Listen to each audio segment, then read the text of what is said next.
Get ready, students, for hunt. The problem hunt. तो बच्चों अब हम क्वेश्चन नंबर 8 देखते हैं। ठीक है, क्वेश्चन नंबर 8 देखिए क्या कह रहा है। A and B have identical size and same mass. ठीक है, A becomes A plus plus and B becomes B minus. Will A plus plus and B minus minus still have the same mass and y? ठीक है बच्चों, तो यहाँ पर question कह रहा है कि हमारे पास दो बॉडीज हैं। ठीक है, एक है A प्लस प्लस, एक है A और दूसरा है B।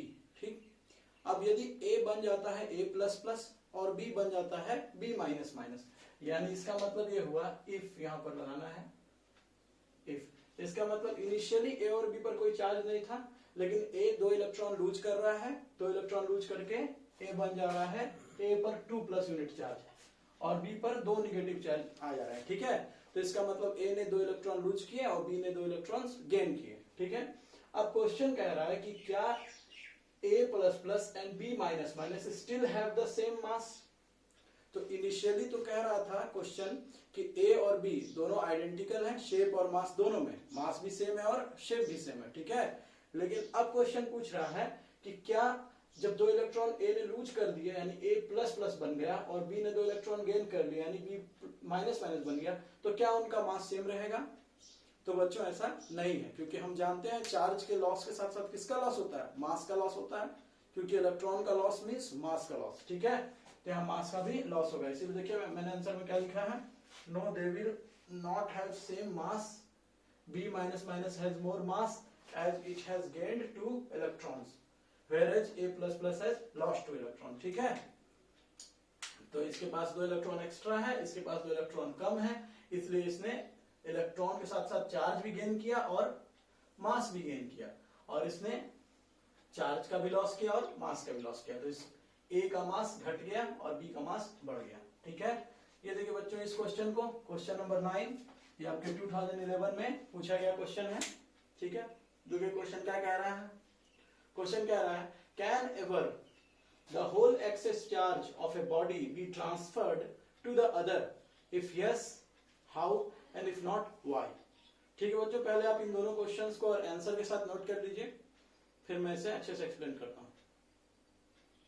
तो बच्चों आपने आंसर्स नोट कर लिए होंगे। क्वेश्चन कह रहा है, क्वेश्चन नंबर 9 देखिए, क्वेश्चन नंबर 9 कह रहा है कि क्या कभी किसी बॉडी पर मौजूद सारा चार्ज यानी टोटल चार्ज है ना, जो कोई बॉडी अपने ऊपर चार्ज रखा हुआ है, क्या वो टोटल चार्ज किसी दूसरी बॉडी में ट्रांसफर किया जा सकता है, और अगर किया जा सकता है तो कैसे, इसे बताना। ठीक है, देखिए बच्चों हमने एक ऑब्जेक्ट लिया A। ठीक,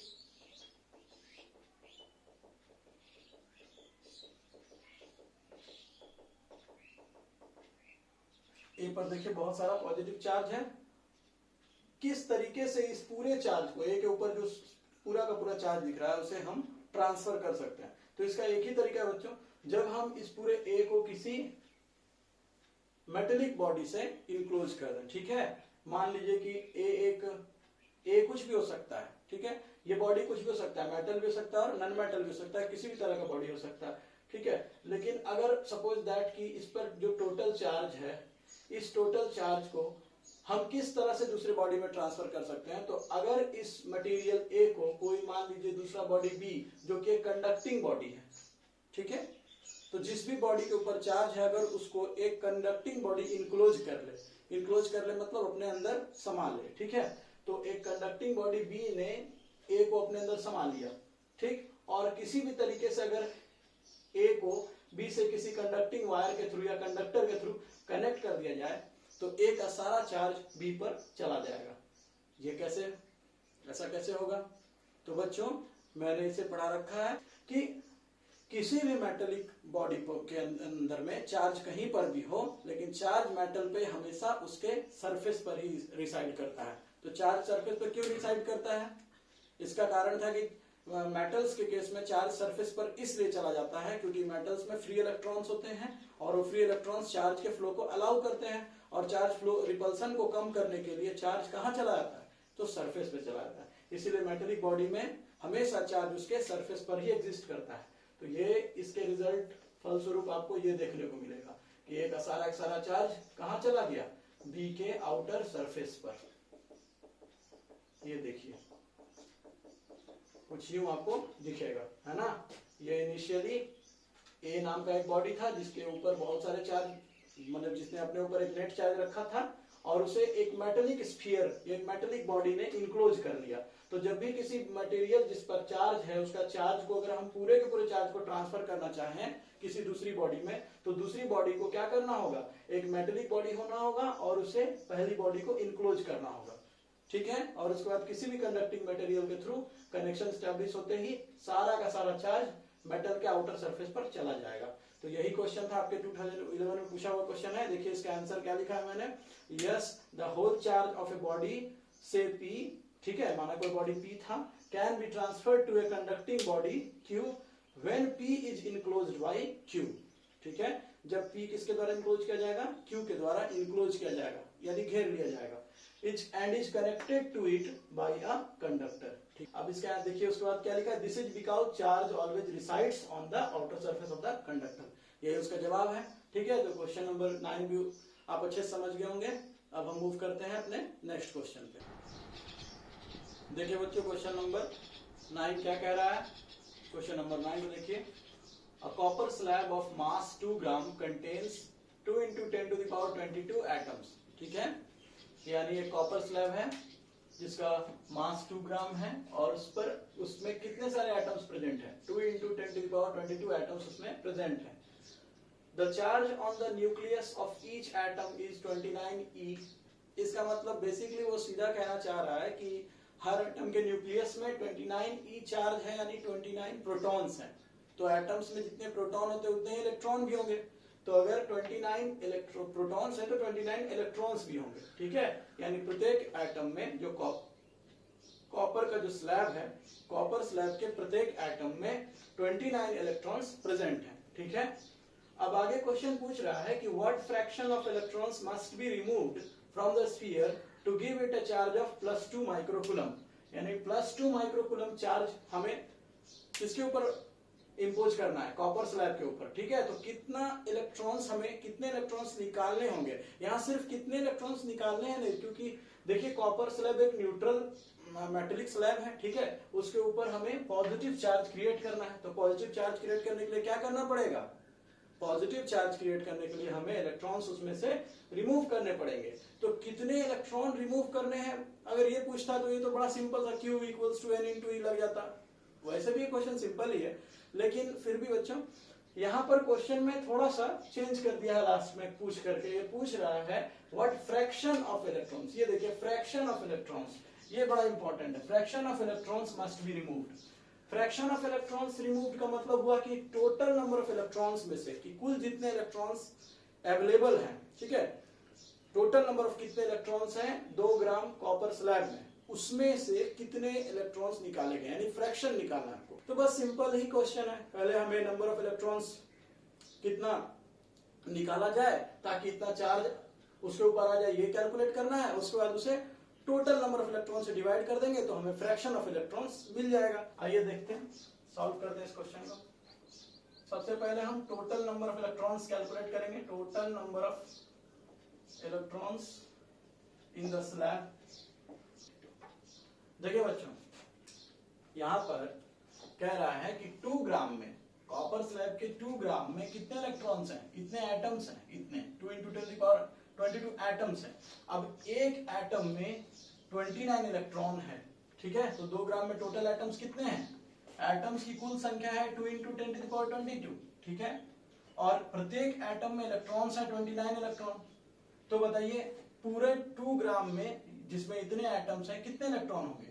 तो एक एटम में 29 इलेक्ट्रॉन, तो 2 × 10⁻22 एटम्स में कितने इलेक्ट्रॉन, तो मल्टीप्लाई हो जाएगा 29 × 2 × 10⁻22, ठीक है।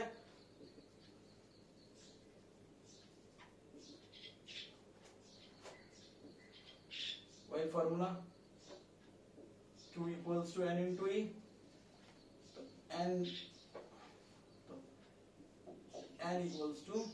Q/E, ठीक है। अब चार्ज कितना हमें उसके ऊपर पैदा करना है, 2 माइक्रोकूलम है ना, तो 2 × पावर -6, माइक्रो के लिए -6 होता है, और बाई चार्ज ऑन इलेक्ट्रॉन 1.6 × 10⁻19। ठीक है बच्चों, इस वैल्यू को जब हम सॉल्व करेंगे तो हमें मिलेगा 1.25 ×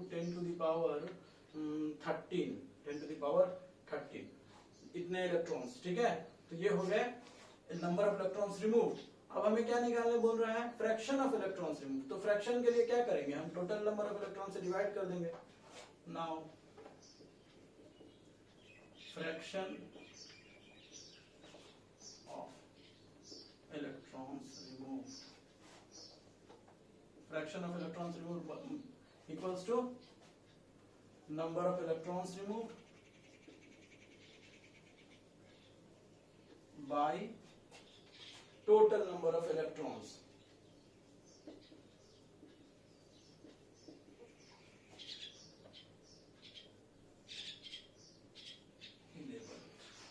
Ten to the power 2.16 into 10 to the power -11। ये निकल गया फ्रैक्शन ऑफ इलेक्ट्रॉन्स रिमूव्ड। ठीक है बच्चों, अब हम आप इस क्वेश्चन को अच्छे से नोट कर लीजिए। ठीक है, देखिए सबसे पहले हमने क्या निकाला, टोटल नंबर ऑफ कितने इलेक्ट्रॉन्स प्रेजेंट है 2 ग्राम में। ठीक है, तो 2 ग्राम में एटम्स इतने थे टोटल। अब एक एटम में 29 इलेक्ट्रॉन, तो इतने एटम्स में कितने इलेक्ट्रॉन हो जाएंगे, तो 29 × 2 × 10⁻22। उसके बाद नंबर ऑफ इलेक्ट्रॉन्स कितना रिमूव किया गया, ताकि चार्ज कितना आ जाए, चार्ज आ जाए +2 माइक्रोकूलम। तो 2 माइक्रोकूलम चार्ज देने के लिए कितना इलेक्ट्रॉन निकालना पड़ेगा, तो हमने निकाला number of electron remove quantization वाले फॉर्मूला से, Q = Ne से, तो हमें मिला 1.25 × 10⁻13। उसके बाद हमने क्या निकाला, फ्रैक्शन ऑफ इलेक्ट्रॉन्स रिमूव। तो फ्रैक्शन के लिए क्या होता है, जितने इलेक्ट्रॉन निकाले गए by total number of electrons. तो हमें मिल गया ये हमारा आंसर। आप इसे अच्छे से नोट कर लीजिए बच्चों। अब मैं कुछ आपको 1-2 क्वेश्चंस होमवर्क दूंगा, आपको वो क्वेश्चंस करने हैं। ठीक है बच्चों, अब आपको कम से कम मैं 2 क्वेश्चंस होमवर्क देने जा रहा हूँ, तो उसे आप अच्छे से कर लेना। जो भी डाउट होगा उसमें अगर किसी तरह का प्रॉब्लम होगा तो आप कमेंट सेक्शन में उससे पूछ सकते हैं। ठीक है बच्चों, एक और रिक्वेस्ट है कि एक टॉपिक मैं छूट गया था, है ना, मैं भूल गया था। पिछले लेसन्स का एक टॉपिक है, वो है चार्जिंग बाय इंडक्शन। तो इस वीडियो के एंड में मैं उसे भी थोड़ा सा इंक्लूड कर दूंगा, तो आप उसे अच्छे से देख लीजिएगा। ठीक है बच्चों, अब आप क्वेश्चंस नोट कर लीजिए, अपना होमवर्क नोट कर लीजिए, उसे जरूर खुद से घर में ट्राई कीजिएगा। बच्चों अभी आपको एक स्लाइड दिखेगी, ठीक है, उसमें आपको 1-2 क्वेश्चंस मिलेंगे, वो आपके होमवर्क क्वेश्चंस है, आप उसे खुद से ट्राई कीजिए। जो प्रॉब्लम होगा उसके रिगार्डिंग में आप मुझसे पूछ सकते हैं कमेंट में। ठीक है बच्चों, ठीक है बच्चों, देखिए तो हमारा अगला टॉपिक है टॉपिक नंबर 3,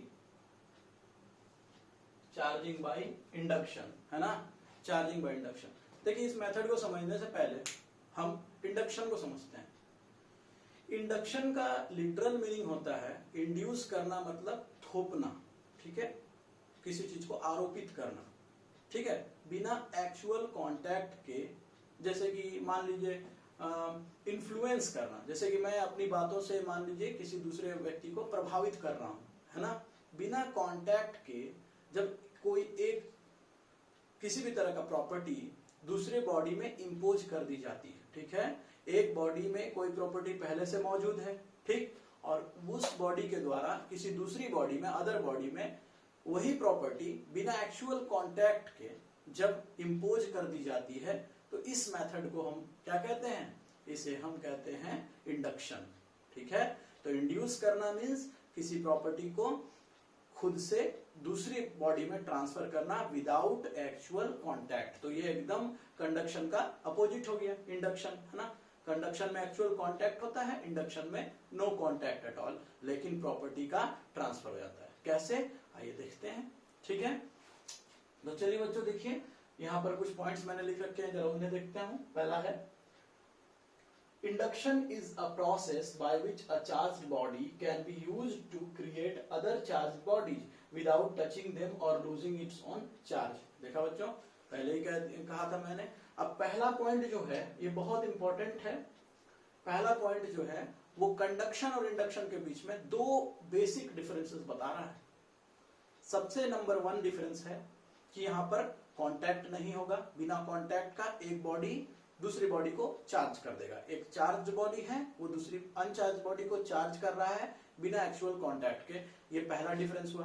दूसरा डिफरेंस सोचिए बच्चों क्या है बच्चों, दूसरा बड़ा इंपॉर्टेंट डिफरेंस है, चला यहां देखिए, create other charged bodies without touching them और लूजिंग इट्स ओन चार्ज। ये बड़ा इंपॉर्टेंट पॉइंट है, losing its, without losing its own charge. इसका मतलब कि इंडक्शन में जब एक बॉडी दूसरे बॉडी अनचार्ज, एक चार्ज्ड बॉडी दूसरे अनचार्ज बॉडी को चार्ज करेगा, तब पहले से चार्ज बॉडी अपना कोई भी चार्ज लॉस नहीं करेगा, लूज नहीं करेगा, ठीक है।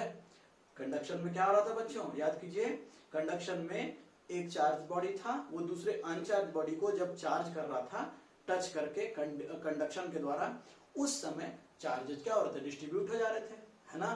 कुछ चार्ज नए बॉडी में चला गया, कुछ पहले से चार्ज बॉडी में रह गया, तो चार्ज का क्या हो रहा था, डिस्ट्रीब्यूशन हो रहा था, चार्ज का बंटवारा हो रहा है, किसमें, कंडक्शन के केस में।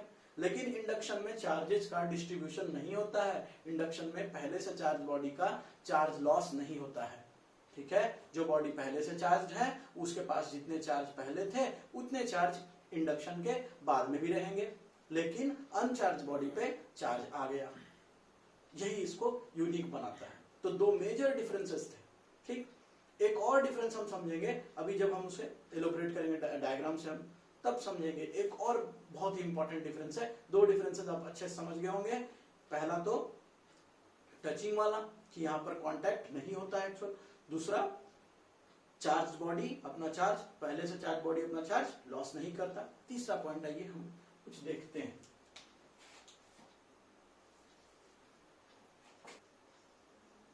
देखिए बच्चों, अभी हम एक सिंगल अनचार्ज बॉडी को चार्ज करेंगे इंडक्शन से। याद रखिएगा यहाँ पर हम सिर्फ एक ही अनचार्ज बॉडी ले रहे हैं, ठीक है। तो इंडक्शन का देखिए मैंने कुछ पॉइंट्स वहां लिख रखे हैं, कुछ और पॉइंट्स लिखा है मैंने। Induction is a 3 step process, एकदम टेंशन नहीं लेना है, बस ये 3 पॉइंट आप याद रखिए, किसी भी तरह का इंडक्शन का प्रॉब्लम कर लीजिएगा। इंडक्शन 3 स्टेप का प्रोसेस होता है, 3 स्टेप का, जिसमें पहला स्टेप है charge separation on the body, ठीक है। अभी बताता हूँ चार्ज सेपरेशन क्या होता है।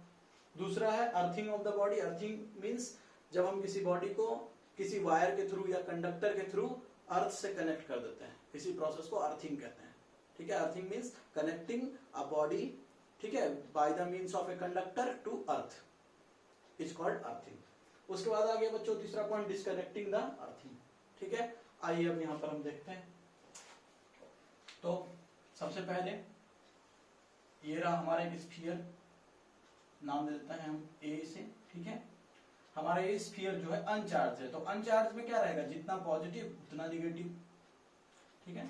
आप देख सकते हैं बच्चों यहाँ पर बॉडी ए में, अब ये नहीं सोच लेना कि बॉडी ए पहले से चार्ज है, ठीक है। ये इलेक्ट्रॉन और प्रोटॉन्स यहाँ पर मैं दिखा रहा हूँ, क्योंकि इसमें जितने प्रोटॉन्स है उतने इलेक्ट्रॉन्स, यानी यहाँ पर पॉजिटिव और नेगेटिव चार्ज इक्वल अमाउंट में है, यानी बॉडी ए अनचार्ज है, ठीक है।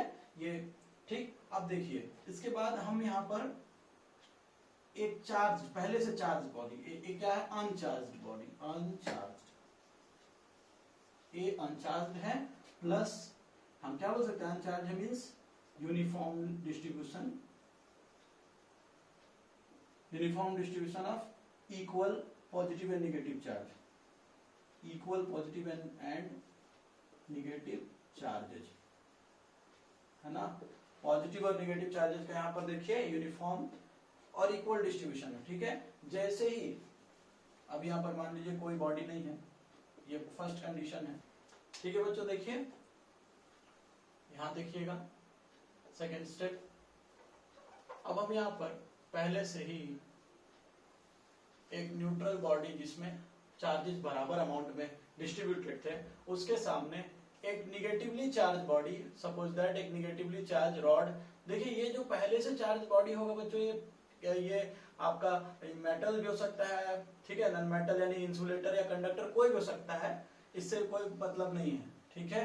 तो ये जो पहले से चार्ज बॉडी है, प्री चार्ज बॉडी है, ये कोई भी चीज हो सकता है। तो हमने यहाँ पर एक मेटलिक रॉड या जो भी समझ लिया, एक निगेटिवली चार्ज रॉड लिया है, ठीक है। ये बॉडी बी है और हमारा ये बॉडी ए है। चूंकि हम यहाँ देख सकते हैं पहले केस में जब यहाँ पर इसके सामने कोई दूसरा चार्ज बॉडी नहीं रखा गया था, तो यहाँ पर चार्जेस इक्वली यूनिफॉर्मली डिस्ट्रीब्यूटेड है। जैसे ही एक निगेटिव चार्ज बॉडी इसके सामने आता है, आप देख सकते हैं इसके पॉजिटिव चार्जेस क्या होंगे, इसके साइड में इन्फ्लुएंस हो जाएंगे, शिफ्ट हो जाएंगे। तो यहाँ पर पॉजिटिव चार्ज का एक शिफ्ट देखने को मिल सकता है towards the approaching negative charge body B. ठीक है, तो ये देखिए इन दोनों के बीच में कांटेक्ट भी नहीं है, लेकिन इसके सामने आते ही क्या हुआ, इसके सारे positive charge electrostatic force of attraction यानी unlike charges attract each other, है ना, तो उन अट्रैक्शन की वजह से एक तरफ शिफ्ट हो गए, है ना। और जब ये एक तरफ शिफ्ट हो गए तो सारे नेगेटिव चार्ज क्या होंगे, दूर चले जाएंगे, क्योंकि नेगेटिव का रिपल्सन के वजह से वो दूर चले जाएंगे। कितने दूर जाएंगे, तो जितनी अधिक से अधिक दूरी पर वो जा सकते हैं, तो ज्यादातर नेगेटिव चार्ज कहाँ जमा हो जाएगा, पिछले हिस्से में। ठीक है, और भी नेगेटिव चार्ज अंदर में रह जाएंगे बच्चों, अंदर में भी कुछ नेगेटिव चार्ज रहेंगे, सारे नेगेटिव चार्ज नहीं चले जाते हैं। ठीक है, लेकिन आप देख सकते हैं यहाँ पर यूनिफॉर्म डिस्ट्रीब्यूशन, जो यहाँ यूनिफॉर्म था वो कैसे नॉन यूनिफॉर्म हो गया। सारे पॉजिटिव चार्ज भी नहीं कहेंगे, कुछ पॉजिटिव चार्ज बहुत ज्यादा मात्रा में शिफ्ट कर गए इस तरफ फ्रंट फेस पे, फ्रंट सरफेस पे, और पीछे वाले सरफेस पे ज्यादातर नेगेटिव चार्ज चले गए। सारे नेगेटिव चार्ज कभी नहीं चले जाते हैं और सारे पॉजिटिव चार्ज भी कभी फ्रंट सरफेस पे नहीं जाएंगे। ठीक है, कुछ पॉजिटिव चार्ज शिफ्ट हो गए फ्रंट सरफेस पे और बहुत सारे नेगेटिव चार्ज पिछले हिस्से में यानी बैकवर्ड रीजन में शिफ्ट हो गए। ठीक, ये देखिए ये हमारा सेकेंड स्टेप है। इसी चीज को हम चार्ज सेपरेशन कहते हैं। व्हाट इज चार्ज सेपरेशन, तो एक अनचार्ज बॉडी में चार्जेस का अलग अलग हो जाना। अनचार्ज बॉडी में जिसमें यूनिफॉर्मली डिस्ट्रीब्यूटेड थे, हर जगह पर पॉजिटिव नेगेटिव बराबर मात्रा में देखने को मिल रहा है, इक्वल अमाउंट में देखने को मिल रहा है। ठीक, लेकिन इस केस में आप देख सकते हैं यहाँ पर क्या हो गया, चार्ज का सेपरेशन हो गया। पॉजिटिव चार्ज थोड़े अलग दिख रहे हैं, नेगेटिव चार्ज दूसरी जगह दिख रहे हैं। ठीक है, तो ये सेकेंड स्टेप था हमारा इंडक्शन का, सॉरी फर्स्ट स्टेप था, ये हमारा फर्स्ट स्टेप है चार्ज सेपरेशन। उसके बाद दूसरा स्टेप देखिए बच्चों, अभी भी इस बॉडी को हमने सामने रखा है, जिसके वजह जो इंड्यूस कर रहा है ये बॉडी बी ही इंड्यूस कर रहा है चार्ज को बॉडी ए में। ठीक है, देखिए अब इस पिछले हिस्से को हमें क्या करना है, अर्थिंग करना है। एक कंडक्टर के थ्रू हम इसे हमने अर्थिंग कर दिया यानी कि ग्राउंडिंग कर दिया। ठीक है, तो ये पिछले हिस्से के सारे चार्ज, अब आप जानते हैं कि निगेटिव चार्ज एक जगह जमा हो गया है बहुत ज्यादा मात्रा में, है ना, तो इसके बीच में क्या होने लगेगा, रिपल्सन होने लगेगा। एक जगह पर कोई भी चार्ज जमा होते हैं तो रिपल्सन होने लगेगा। आप बोल सकते हैं सर यहाँ पर भी तो आपने बहुत सारे पॉजिटिव चार्ज को एक जगह जमा रखा है। वो पॉजिटिव चार्ज जो फ्रंट हिस्से में जमा है वो एक अट्रैक्टिव फोर्स से जुड़े हुए हैं, ये फ्री नहीं है। ठीक है, ये फंसे हुए हैं इस बॉडी बी के चलते, बी के इन्फ्लुएंस में ये यहाँ पर एक दूसरे से फंसे हुए हैं। पॉजिटिव चार्ज यहाँ पर अट्रैक्टेड है, ठीक, लेकिन ये नेगेटिव चार्ज, इनमें आपस में रिपल्सन बहुत ज्यादा होगा क्योंकि इनमें किसी तरह का अट्रैक्टिव फोर्स यहाँ पर देखने को नहीं मिल रहा है। तो ये सब क्या होंगे, हमेशा एक दूसरे से दूर जाने की कोशिश करेंगे। जैसे ही हम इसे अर्थिंग कर देंगे यानी कि अर्थ से इसे कनेक्ट करेंगे तो इन्हें क्या मिल गया, इन्हें कंडक्टर मिल गया। वायर एक कंडक्टर है और अर्थ तो सबसे बड़ा कंडक्टर है ना, तो अर्थ का सरफेस एरिया तो बहुत ज्यादा है, तो वो क्या चाहेंगे चार्जेज। मैंने पिछले लेक्चर में पिछले पॉइंट में मैंने बताया आपको कि चार्जेज हमेशा एक दूसरे से जितनी दूर हो सके उतनी दूर जाना चाहते हैं लाइक चार्जेज, क्योंकि अपने रिपल्सन को कम करें, इसलिए वे ज्यादा बड़े सरफेस एरिया में रहना चाहते हैं। ठीक है, तो सबसे बड़ी सरफेस एरिया तो अर्थ की है, तो ये सारे नेगेटिवली चार्ज पार्टिकल्स क्या होंगे, रिपल्सन, एक दूसरे में इनके बीच में नजदीक होने के कारण जो रिपल्सन लग रहा था उसको मिनिमाइज करने के लिए इस कंडक्टर के थ्रू वो अर्थ में पूरी तरह से चले जाएंगे और ये सारे चार्जेस हमें क्या होंगे, देखने को नहीं मिलेंगे, गायब हो जाएंगे। यहाँ से ये चार्जेस गायब हो जाएंगे। ठीक है, ये देखिए ये सारे चार्जेस अर्थ में चले गए, तो ये चार्जेस गायब हो गए। ठीक, अब हमारा लास्ट स्टेप है अर्थिंग को डिस्कनेक्ट करना। देखिए हमें क्या देखने को मिलता है,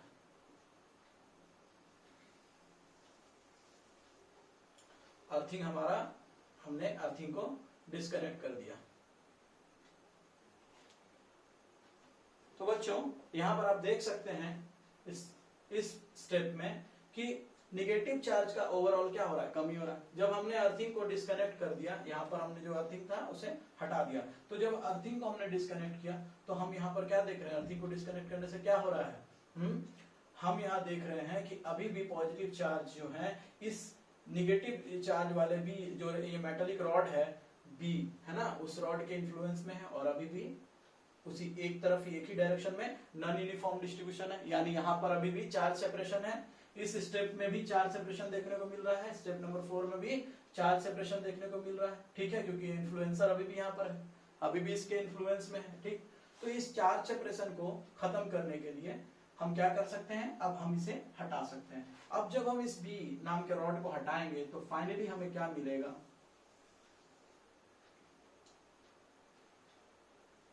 ठीक है।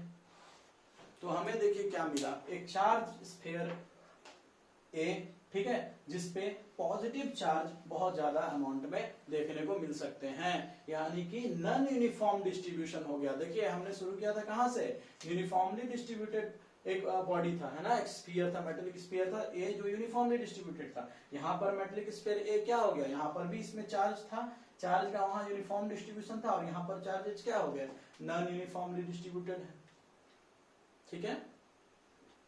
शुरुआत में मेटेलिक बॉडी ए पर चार्जेस क्या थे, इक्वली अमाउंट में थे, पॉजिटिव और नेगेटिव चार्जेस इक्वल अमाउंट में थे, और डिस्ट्रीब्यूशन भी यूनिफॉर्म था। लास्ट में हमने देखा क्या, ए के साथ क्या हुआ, लास्ट में ए के साथ डिस्ट्रीब्यूशन तो यूनिफॉर्म हो गया, ठीक है, चार्ज का सेपरेशन तो देखने को नहीं मिल रहा है, लेकिन ओवरऑल एक नेट पॉजिटिव चार्ज इस पे क्रिएट हो गया। Net positive charge, net positive charge क्यों आ रहा है ए पे, क्योंकि ए ने अपने इलेक्ट्रॉन्स को लॉस कर दिया, ए में निगेटिव चार्ज का लॉस हुआ, जो हमने अर्थिंग की, अर्थिंग के कारण ही ए से क्या हुआ, निगेटिव चार्ज, कुछ निगेटिव चार्ज पार्टिकल्स का लॉस हो गया, और उसी निगेटिव चार्ज पार्टिकल का लॉस की वजह से ए पर ओवरऑल पॉजिटिव चार्ज आ जा रहा है, ठीक है बच्चों। तो यहाँ पर एक थर्ड, मैंने कहा था ना कि हम थर्ड डिफरेंस समझेंगे, कंडक्शन और इंडक्शन के बीच में। पहला डिफरेंस था कनेक्शन का नहीं होना, इंडक्शन में कनेक्शन नहीं होता है, कांटेक्ट नहीं होता है। दूसरा डिफरेंस क्या था, दूसरा डिफरेंस था कि जो बॉडी चार्जिंग बॉडी है, जैसे कि देखिए चार्ज करने वाला जो बॉडी बी था, इसने अपने चार्ज कहाँ लूज किए, है ना, बी का चार्ज लॉस नहीं होता है इंडक्शन के केस में, और कंडक्शन के केस में जो चार्ज बॉडी रहता है पहले से, उसका चार्ज का क्या होता है, लॉस होता है, क्योंकि दूसरे बॉडी में चार्ज डिस्ट्रीब्यूट होता है, ठीक है। ये दूसरा पॉइंट था। और तीसरा डिफरेंस, सबसे इंपॉर्टेंट डिफरेंस है बच्चों, कि यहाँ पर देखिए हमारा पहले से चार्ज बॉडी निगेटिवली चार्ज था, तो नेट चार्ज क्या जन्मता है, ए पर नेट चार्ज क्या जन्मा, पॉजिटिव चार्ज।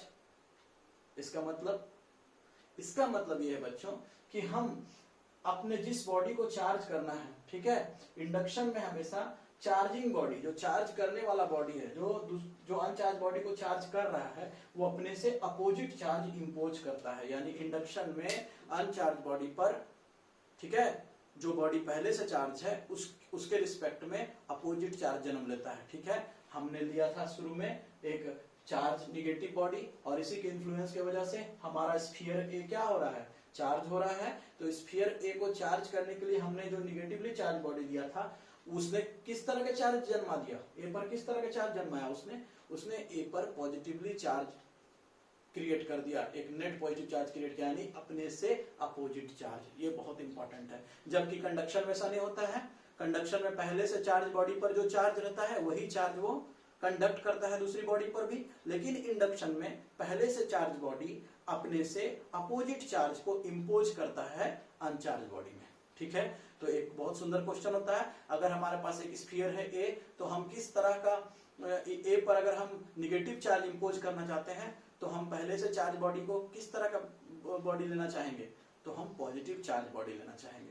अगर हम एक पहले से पॉजिटिवली चार्ज बॉडी को किसी अनचार्ज बॉडी के सामने लाएंगे, है ना, यानी इंडक्शन करेंगे, तो उस केस में अनचार्ज बॉडी पर अगर निगेटिव चार्ज लिया तो पॉजिटिव चार्ज आएगा, और पॉजिटिव चार्ज लिया तो निगेटिव चार्ज आएगा, ठीक है बच्चों।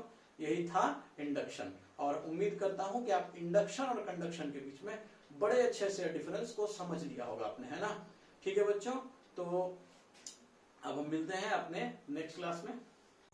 For latest notification and updates, subscribe our channel and press the bell icon.